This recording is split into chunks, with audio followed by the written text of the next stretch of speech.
Welcome everybody. Another quick turn beer review here because it's the last one. Did I do four? I did do four.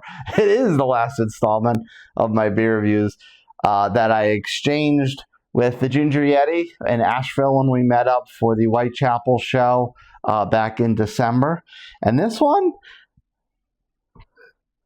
there's a pretty good joke I can make about this, but I won't. I'll let your imaginations wander. Anyway, it is Handsome Devil by Zool Beer Company. Everything the Yeti gave me, I believe it was from Zool. I don't remember anything not from Zool that he gave me. They were all from Zool. And we're getting into crispy territory with this one. I'm, of course, rocking another devilish fellow himself here, Shane's Craft Beer Review.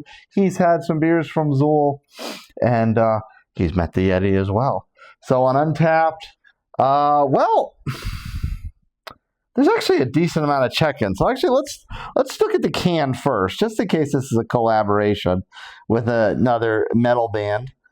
There's nothing on the side but Zool's logo.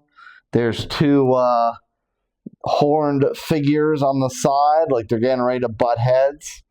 Zool Beer presents Handsome Devil, a New Zealand-style Pilsner. You follow my channel in the past, you know I'm a big fan of New Zealand hops, anything in the craft space that is New Zealand related. Canned on 10/6, bury me in the cold ground. Bury me in the cold ground. That sounds like a Poppy lyric, actually.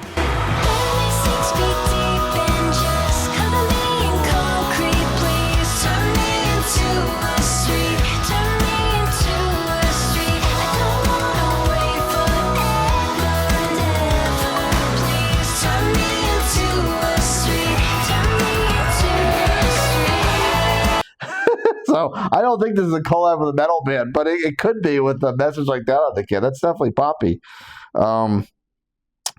And lost my train of thought. But anyway, we'll keep going. The hashtag never settle. Zool's address in Knoxville.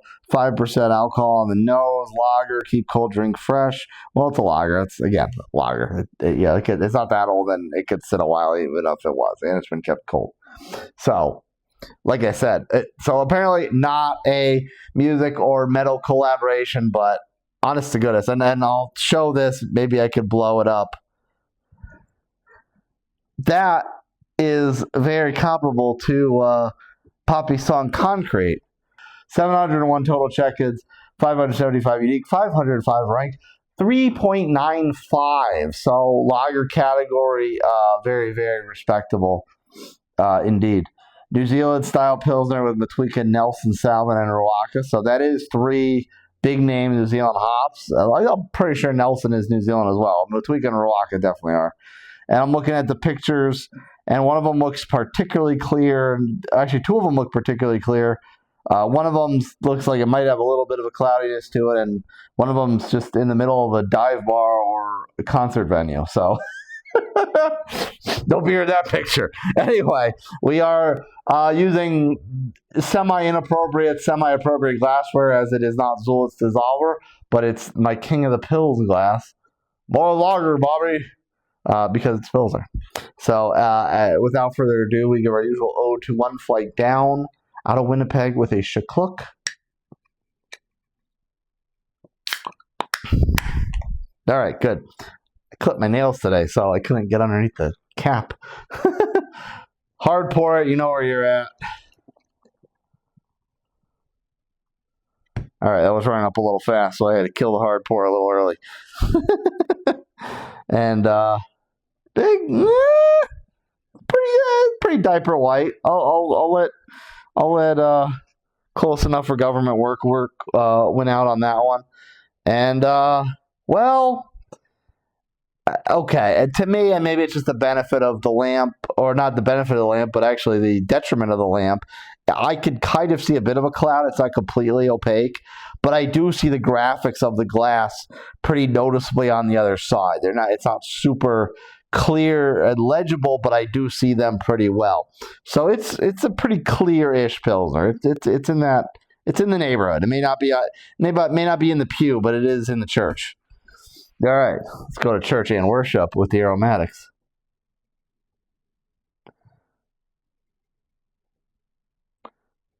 There is a noticeable citrusy presence in here.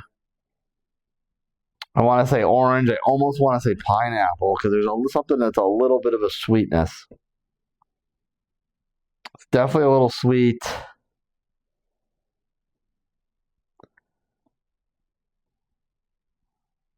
Yeah, but it's not very noticeably sweet. It just kind of, if you could pick up the citrusy notes, you could pick up the sweetness, which I think lead more towards pineapple. I've got a intruder ready to jump in frame here. If you could pick up the citrusy notes, you could pick up the sweetness. Otherwise, it does smell like a standard kind of lemony type of lager. Cheers, everyone.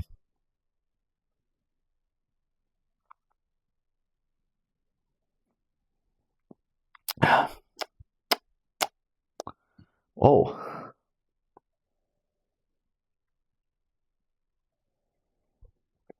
So primarily what my reaction to on that is the body.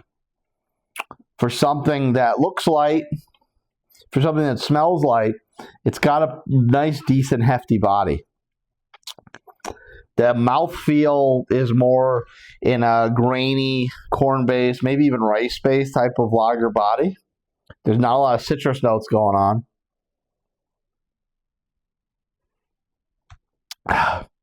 But nonetheless, it is very, very crushable.